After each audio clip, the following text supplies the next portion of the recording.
दोस्तों, आज हम अपने chapter challenges to nation building के पार्ट 2 में आए हैं। तो चलिए, हमने जैसे लास्ट चैप्टर में देखा था कि हमारी कंट्री जब बनी थी तो हमारे पास 3 चैलेंजेस थे। कौन कौन से चैलेंजेस थे? प्रो पुअर मतलब हमें हमारी कंट्री में जो सरकार बनेगी उस टाइम पे जब हम डिवाइड हुए। कब हुए थे? 1947 में हम डिवाइड हुए थे। तो जब 1947 में डिवाइड हुए थे तो हमारी कंट्री पे उस टाइम पे जो हमारी जो इकोनॉमी थी वो बहुत डाउन थी। इकोनॉमी क्या थी? बहुत डाउन थी। वहाँ पे पुअर लोग जो थे हमारी कंट्री में वो बहुत ज़्यादा थे। तो अब कंट्री को क्या करना था? जो गवर्नमेंट जो भी अब आएगी, गवर्नमेंट को क्या करना था? एक प्रो पुअर बनना था। मतलब जो पुअर लोगों ऐसी पॉलिसीज क्रिएट करनी थी जो कि पुअर्स की हेल्प करें। तो इसलिए हमारा एक चैलेंज था प्रो पुअर। मतलब अप्रॉक्सीमेटली अगर हम कहें तो 70 to 80% हमारी पॉपुलेशन थी ना, जो उस टाइम पे 70 to 80% पॉपुलेशन थी, वो बिलो पॉवर्टी लाइन थी। ठीक है। और हमारा सेकंड चैलेंज क्या था? डेमोक्रेसी का।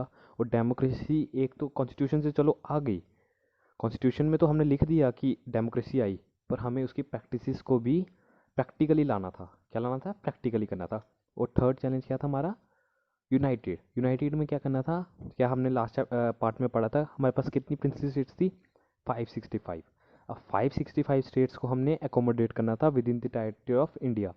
तो इसका इनिशिएटिव किसने लिया? सरदार वल्लभ भाई पटेल ने। ठीक है। तो आगे हम देखते हैं। हमने पहले पढ़ा था 1947 में। दोस्तों, आप कमेंट करके बताइएगा 1947 में कौन सा मेन इवेंट हुआ था और किसने कहा था कि हमें 2 नेशंस चाहिए। ठीक है। तो हमारे यहाँ पे प्रोसेस ऑफ पार्टीशन में हम देखते हैं कि हमारा पार्टीशन जो हुई वो कैसे हुई, किन बेसिस पे हमारी पार्टीशन हुई। ठीक है। अलग अलग जगह पे अलग अलग प्रॉब्लम्स हुई थी और उन प्रॉब्लम्स को कैसे टैकल किया गया। ठीक है। तो सबसे पहले हमारी प्रॉब्लम थी पंजाब और बंगाल की। अब आप पूछोगे सर पंजाब और बंगाल की क्या प्रॉब्लम थी? आपने अक्सर सुना होगा कि पाकिस्तान में भी एक पंजाब है। कहाँ पे? पाकिस्तान में भी एक पंजाब है। तो अब क्या हुआ कि जब मोहम्मद जिन्ना ने जब पार्टीशन की बात की और उन्होंने कहा कि 2 नेशन चाहिए हमें, जो 2 नेशन चाहिए, वो जो सेकंड नेशन उन्होंने जिसकी उन्होंने डिमांड की, जो कि उन्होंने पाकिस्तान बोला, उसमें उन्होंने क्या कहा कि ये यहाँ पे एक मुस्लिम नेशन बनेगा। जब मुस्लिम नेशन बनेगा तो उस मुस्लिम नेशन में यहाँ पे पंजाब जो था ना, हमारा जो पंजाब, ये हॉटस्पॉट्स बन गए हमारे रॉयट्स के। क्यों बन गए? क्योंकि यहाँ पे दोनों जो थे वो मेजोरिटी में थे। वो दोनों बहुत ज़्यादा पॉपुलेशन में थे। कौन कौन सी कम्युनिटीज़ थी उस टाइम पे इंडिया पे? Hindu and Muslim. ठीक है। ये दोनों जो थी कम्युनिटीज़ थी, ये यहाँ पे बहुत ज़्यादा लेवल पे थी। मतलब मेजोरिटी, कई एरियाज ऐसे थे। पंजाब भी कितना बड़ा है। अब इसमें कई एरियाज में हिंदू ज़्यादा थे, कईयों में मुस्लिम ज़्यादा थे। तो अब क्या हुआ कि अब इसको इन्होंने अकोमोडेट कैसे किया, इस प्रॉब्लम को इन्होंने कैसे टैकल किया? इन्होंने उस टाइम पे, कब पार्टीशन जब हमारी हुई थी 14 और 15 अगस्त की मिडनाइट पे, इन्होंने इसको कहा कि अभी हम इसको डिवाइड नहीं करेंगे, हम इसको डिवाइड नहीं करेंगे। और हम डिवाइड इसको बाद में हम इसको देखेंगे कि किस लेवल पे हम डिवाइड करें। पहले तो हमने कहा ना, चलो स्टेट वाइज कर दिया, जो ब्रिटिश प्रोविंसेस थी उनको एकोमोडेट किया। पर अभी इन्होंने क्या कहा? हम इसको या तो डिस्ट्रिक्ट लेवल पे, या तो अगर ज़रूरत पड़ी तो डिस्ट्रिक्ट लेवल से भी नीचे लेवल पे हम डिवाइड करेंगे। तो इससे हमें क्या पता चलता है कि 1947 में जब पार्टीशन हुई तो कितनी ज़्यादा पॉपुलेशन ऐसी होगी जिनको यही नहीं पता होगा to which country they belong. क्या नहीं पता चला होगा उनको? To which country they belong. ठीक है। अब ये हमारी आ गई फर्स्ट प्रॉब्लम। अब सेकंड प्रॉब्लम क्या थी?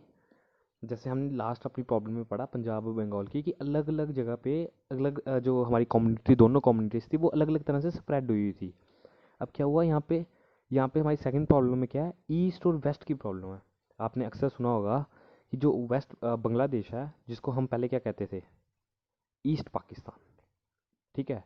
ये पहले बांग्लादेश जो था वो पाकिस्तान का ही पार्ट था। मतलब पाकिस्तान का भी 1947 में ही बना है। पाकिस्तान मतलब इंडिया का पार्ट था बांग्लादेश भी। तो क्या हुआ कि मुस्लिम जो हॉटस्पॉट्स थे, मतलब जहाँ मुस्लिम ज़्यादा रहते थे ना, वो वेस्ट पाकिस्तान और ईस्ट पाकिस्तान दोनों साइड में ज़्यादा रहते थे।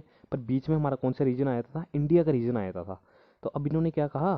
इन्होंने कहा कि ठीक है, पाकिस्तान जो होगा वो 2 टेरिटरी को कंसिस्ट करता होगा, पर वो 2 टेरिटरी जो होंगी वो एक साथ जो होंगी, मर्ज नहीं होंगी, एक साथ नहीं होंगी। वो अलग अलग, मतलब उनके बीच में क्या होगा? इंडियन टेरिटरी होगी। तो ठीक है। इसको पहले हम जो आज के हम पाकिस्तान बुलाते हैं, इसको हम क्या बुलाते थे पहले? वेस्ट पाकिस्तान। और जो ईस्ट पाकिस्तान है जो आज का बांग्लादेश है, उसको हम क्या बुलाते थे पहले? क्या बुलाते थे दोस्तों? ईस्ट पाकिस्तान। ठीक है, हमारी ये दो प्रॉब्लम्स हमने पढ़ ली हैं। अब थर्ड प्रॉब्लम क्या थी? माइनॉरिटीज़ की। अब देखो, कम्युनिटीज़ हमारी मेन जो थी हिंदू और मुस्लिम। अब बाकी कम्युनिटीज़ जो थी वो थी जैसे सिख हो गए, हमारे जैन हो गए, बुद्धिस्ट हो गए, ये जो सब थे ना, ये भी तो एग्जिस्ट करते थे। क्रिश्चियंस हो गए, ये भी तो एग्जिस्ट करते थे। तो अब इनकी प्रॉब्लम, और जो पाकिस्तान में इस टाइम पे पाकिस्तान पे माइनॉरिटी में कौन बन गए थे? क्योंकि पाकिस्तान को तो उन्होंने क्या कहा था कि हम ये एक मुस्लिम स्टेट बनाना चाहते हैं, इस्लामिक स्टेट बनाना चाहते हैं। तो इस टाइम पे पाकिस्तान में माइनॉरिटी में कौन हो गए? हिंदूज। और इंडिया में माइनॉरिटीज़ में कौन हो गए? कौन से हो गए? मुस्लिम्स। तो ठीक है, अब ये हमारे यहाँ पे इंडिया में, पाकिस्तान में हिंदूज हो गए, मुस्लिम्स यहाँ पे कौन हो गए? इंडिया में। तो अब हमें ये देखना है इंडिया और मुस्लिम में, इंडियन मुस्लिम जो थे उनके साथ क्या हुआ, और पाकिस्तान में जो हिंदूज थे उनके साथ क्या हुआ। ये हम आगे कहाँ पढ़ेंगे? कॉन्सिक्वेंसेस में पढ़ेंगे कि इनके साथ क्या क्या हुआ। पर मेन प्रॉब्लम क्या है कि इनको माइग्रेट करना पड़ा ना। देखो, अब आपने वो बॉर्डर मूवी में देखा होगा कि कैसे उस ट्रेन जो आती है एक, उसमें लाशें पड़ी होती हैं। तो आपने वो सब कुछ देखा होगा। अगर नहीं देखी है मूवी तो आप वो ज़रूर वो मूवी देखना, आपको कुछ आइडिया हो जाएगा कि कैसे। आपने भाग मिल्खा भाग देखी होगी, तो उसमें आपको कुछ पता चलेगा कि कैसे इनकी कंडीशंस आ गई थी। तो इस टाइम पे ना ये जो माइनॉरिटीज़ थी ना, इनको हम क्या कहते थे? रेफ्यूजी। जो भी पॉलिटिकल पॉलिटिकल कॉन्सिक्वेंसेस की वजह से कोई भी ऐसी लोग, कोई पर्टिकुलर कम्युनिटी के लोग जिनको माइग्रेट करना पड़ता है, तो उनको हम क्या कहते हैं? रेफ्यूजीज़। रेफ्यूजीज़ अब पाकिस्तान से जो इंडिया की तरफ आए थे वो कौन से रेफ्यूजीज़ थे? वो हिंदूस रेफ्यूजीज़ थे, सिख रेफ्यूजीज़ थे। और जो इंडिया से पाकिस्तान की तरफ जाए थे वो कौन से थे? मुस्लिम रेफ्यूजीज़ थे। कौन से थे? मुस्लिम रेफ्यूजीज़ थे। अब ये हमारा होगी थर्ड प्रॉब्लम। ठीक है, अब फोर्थ प्रॉब्लम हमारी क्या थी कि जो ह- हर जो जहाँ पे मुस्लिम, अब ये तो है नहीं कि हर मुस्लिम चाहता होगा कि वो पाकिस्तान के साथ जाए। तो कुछ जो पाकिस्तान की जो थी ना, जो जो मतलब कुछ जो मुस्लिम टेरिटरीज थी, जैसे जिसकी एक एग्जांपल हमें दी हुई है बुक में, NWFP, north western frontier province, जिसको आज हम बलूचिस्तान और सिंध कहते हैं। ये जो रीजन था, इसका यहाँ पे लीडर था खान अब्दुल गफ्फर खान। खान अब्दुल गफ्फर खान। ठीक है, इनको हम और क्या कहते हैं? फ्रंटियर गांधी। आप यहाँ से एफ से लर्न कर लेना। ठीक है, फ्रंटियर गांधी। इनको इन्होंने अगेंस्ट हुए थे कि हमें पाकिस्तान को ज्वाइन नहीं करना है। पर इनकी जो वॉइस थी उसको लोगों ने सुना ही नहीं, डिप्रेस कर दिया गया, और इनसे ज़बरदस्ती इनको पाकिस्तान में मतलब मर्ज कर दिया गया। जो कि आज भी प्रॉब्लम है। कहाँ पे है प्रॉब्लम? ये पाकिस्तान में आज भी प्रॉब्लम है। किसकी है? वो बलूचिस्तान। आपने अक्सर न्यूज़पेपर में या अखबार उसमें न्यूज़ में सुना होगा कि बलूचिस्तान में वो बलोच गैंग बनी हुई है, वहाँ पे मुस्लिम टेररिज्म उधर काफ़ी है। तो वहाँ की ये प्रॉब्लम थी। ठीक है, वो वहीं से प्रॉब्लम स्टार्ट हुई है। अब हम आगे पढ़ते हैं कि अगला हमारा टॉपिक होगा कॉन्सिक्वेंसेस। अब कॉन्सिक्वेंसेस क्या थे? सबसे पहला कॉन्सिक्वेंसेस था हमारा कॉम्युनल जोन्स। अब कॉम्युनल जोन्स पता क्या होते हैं?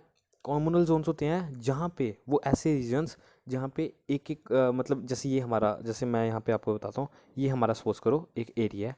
इस जगह पे ना, यहाँ पे ये मुस्लिम्स आ गए, ये रीजन उसने हिंदूज ने ले लिया, ये सिख ने ले लिया, ये क्रिश्चियंस ने ले लिया। अब ये क्या करते थे, यहाँ ये कॉम्युनल जोन बन गया। ये एरिया के अंदर ही हमारे जोन्स बन गए।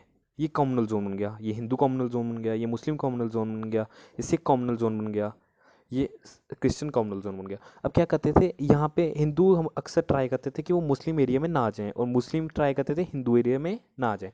तो आपको समझ आया कि कॉम्युनल जोन्स बन गए थे। अब इसमें मेन मेन एरियाज कौन से थे जो कॉम्युनल जोन बने थे? हमारे लाहौर, कलकत्ता और अमृतसर। ये तीन हमारे ऐसे मेन एरिया थे जो हमारे कॉम्युनल जोन्स बन गए थे। अब जीनोसाइड्स। जीनोसाइड्स क्या था कि जीनोसाइड्स क्या होता है? Mass killing. मास किलिंग होना, मतलब मास किलिंग मतलब कि एक ह्यूज नंबर में हमारे जो हैं जो पीपल के सिविलाइजेशन, जो सिविलियंस होते हैं उनको मारना एक मास नंबर पे। अब मास नंबर मतलब ह्यूज नंबर पे। अब क्या हुआ था जब पार्टीशन हुई थी, तो अप्रॉक्सीमेटली कहा जाता है कि अराउंड 5 to 10 लाख पीपल जो हैं उनकी डेथ हुई थी, मतलब उनको मारा गया था 5 to 10 लाख पीपल। ठीक है, अब जीनोसाइड अब क्यों मारा गया था?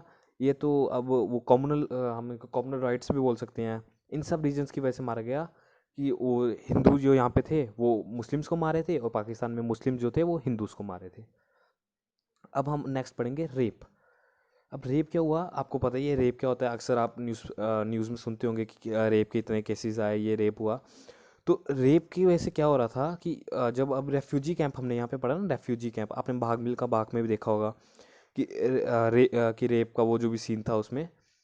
तो रेफ्यूजी कैंप पे क्या हुआ कि ना, जो रेफ्यूजी कैंप लग गए ना, तो जो गर्ल्स थी ना वो अपने फैमिली से इधर उधर मिसप्लेस हो गई थी, मतलब जो गर्ल्स थी वो अपनी फैमिली से दूर हो गई थी किसी रीजंस की वजह से, क्योंकि इतनी ज़्यादा वहाँ पे एक ही जगह पे लोग एकोमोडेट हो रहे थे, इतने ज़्यादा लोग इकट्ठे हुए थे, जिसकी वजह से जो है वहाँ पे जो गर्ल्स थी वो अलग अलग हो गई थी।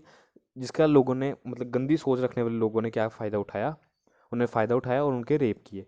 अब क्या हुआ कि रेप किए ना उन्होंने, जब मतलब बहुत ज़्यादा नंबर में रेप्स हुए उस टाइम पे। और क्या हुआ, जब रेप हुआ था ना, अगर वो लड़की बाई चांस अपनी फैमिली को मिल जाती थी ना, तो क्या करते थे फैमिली वाले खुद ही मार देते थे अपनी उसको, क्यों, क्योंकि अपनी फैमिली की इज्जत को बचाने के लिए। और इस किलिंग को, जो मतलब अपनी बेटी को, कोई अपनी बेटी को खुद ही मार देना अपनी उसकी फैमिली की इज्जत के लिए, इसको हम कहते हैं ऑनर किलिंग। ठीक है। एक हमारा हो रहा है कि किडनैपिंग बहुत हुई थी इस टाइम पे, जैसे रेप किया है तो रेप के लिए उन्होंने पहले किडनैप किया होगा ना, तभी तो उन्होंने वो किया, उसको रेप किया। तो यहाँ तो किडनैप किया, यहाँ तो फिर उस लड़की को जबरदस्ती अबडक्शन कर ली। अब आप पूछोगे कि रेप और सॉरी किडनैपिंग और अबडक्शन में क्या होता है, डिफरेंस होता है। एक्चुअली डिफरेंस ये है, जो 18 से नीचे वालों को जो भी हम कोशिश करते हैं ना उनको किडनैप करने की, मतलब हम गलत बोलते हैं, जो 18 से अबव होते हैं ना, 18 से अबव को अगर किडनैप करें तो उसको अबडक्शन कहते हैं। और 18 से बिलो वालों को हम जब भी उनको किडनैपिंग होती है तो उनको किडनैपिंग कहते हैं, पर 18 से अबव वालों को अबडक्शन कहते हैं। अब माइग्रेशन में क्या हुआ कि इतने ज़्यादा लोग जो थे इधर उधर, रेफ्यूजीज जो थे वो इधर उधर आए थे। और एक अप्रॉक्सीमेट एस्टिमेशन है कि 80 लाख पीपल को माइग्रेट करना पड़ा था। एक कि ये नहीं कि इंडिया से ही सिर्फ पाकिस्तान गए या सिर्फ पाकिस्तान से ही आए, मतलब दोनों साइड से माइग्रेट करना पड़ा था। कि कुछ हो सकता है कि कुछ परसेंटेज वहाँ से आई हो, हिंदूज़ की पॉपुलेशन वहाँ से आई हो, कुछ यहाँ से मुस्लिम्स की पॉपुलेशन वहाँ गई हो। ठीक है। अभी एक हमारा नेक्स्ट पॉइंट आता है डिवीजन ऑफ एसेट्स।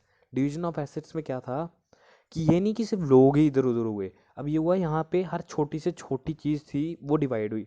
क्या क्या, जैसे चेयर, जो मतलब जो ट्रेन चलाते थे, ट्रेन ड्राइवर्स, ट्रेन्स, वो फैंस, टाइप राइटर्स, ये सब कुछ जो है, हर चीज़ जो है वो डिवाइड हुई थी दोनों कंट्रीज़ के बीच में। ठीक है।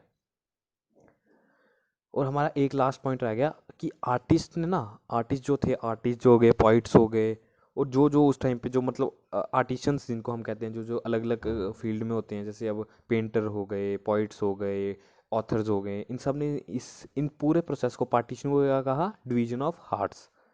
तो चलिए दोस्तों, हम अगला अपना आगे हम अपना पार्ट 3 में पढ़ेंगे। Thank you.